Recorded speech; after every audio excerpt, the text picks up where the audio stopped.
Purupuh. Purupuh. Puru. Puh.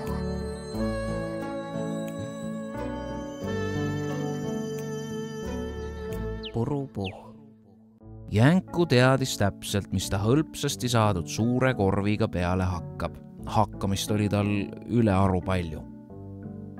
Teekond sihtpunkti võttis aega, mis ta võttis, kuid Jänku oli iseendastki vapram. Selle kõrvevärv meenutab mulle midagi maitsvat. Porgandipuu, just, porgandipuu, seda ma otsisingi. Ja Jänku asus oma kalli kandamiga tagasi teele. Selle puu jätan ma meelde, ta on kuivanud ja tema küljes rippus 5 porgandit. Pauliine valmistas maitsvat sidrunirooga ning Purupuh treenis tooliga oma vasakut käppa, mis tundus talle nõrgem paremast, mis omakorda vahel liiga nõrgana tundus, kui oli tarvis puuladvast kinni hoida, et sealt mitte alla sadada. Puh ei teadnud veel, et mets saab ka muudest kohtadest, kui seda on mesilaspesa puuladvas. Tere, Jänku! Tere, Puh! Ma tõin teile kõige paremat.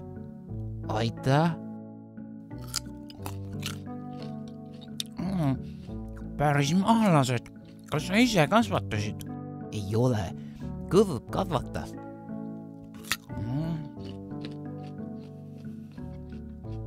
Tule homme kindlasti minu sünnipäevale, Jänes. Muidugi tulen. Ja ära sa tosti sisse porgandit panna unusta. Sinu sidrunipraed muutuvad üha maitsvamaks. Näed nüüd ise, Puh, et meie dieet tuleb sulle kasuks. Ma pean nüüd minema. Homseni siis. Tšao. Ja Purupuh vajus õndsasse sünnipäeva ootusunne. Järgmisel hommikul ärkas ta vara. Mitte nüüd nii vara, aga varem kui varemalt. Kus sa teadsid, et ma just kollast õhupalli igatsen? Sa ju rääkisid sellest terve eelmise õhtu. Aitäh, Jänku. Tule astu edasi, ma annan sulle ka tükikese oma sünnipäeva. Tere, Puh. Mina olen vanamees Joko ja tema on minu naine entsüklopeedia Elmira. Me kuulsime sinust ja otsustasime sind üles otsida. Palju õnne. Kingime sulle kõige värskema maailmakaardi, mida raamatupoodidest võib leida. Puh uuris kaarti ja kuigi ta lugeda ei osanud, meenus talle millegi pärast mesi.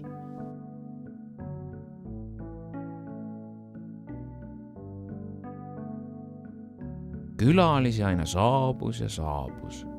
Orre, palju õnne, Purupuh, siin on sulle malakas.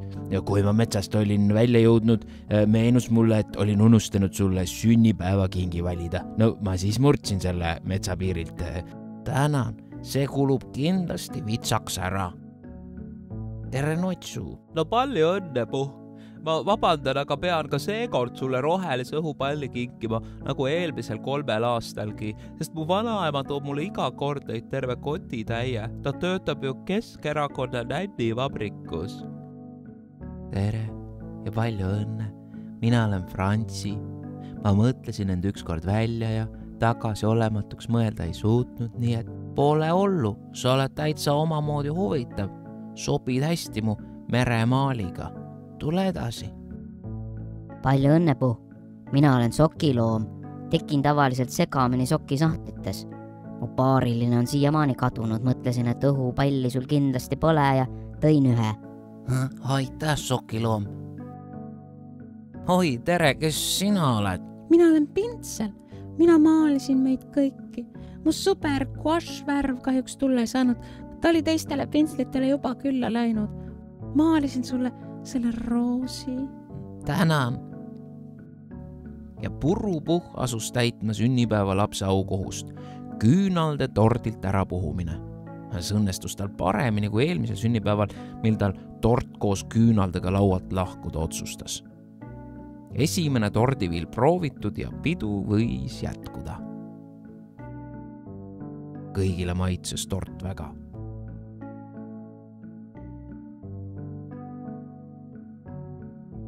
Triinu Lepp aga lendas juba õhupalliga kodu poole. See oli päris kaugel.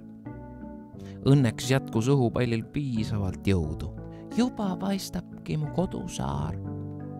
Triinu Lepp elas nimelt saarel üksinda ja tegeles punaste õhupallide kogumisega.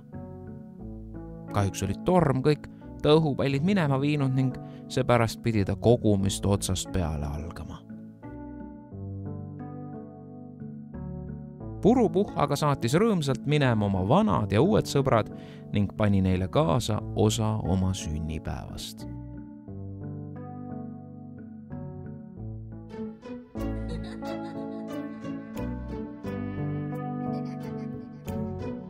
Purupuh.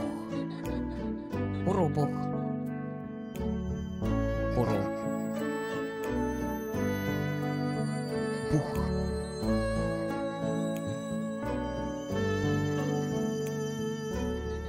Purupuh.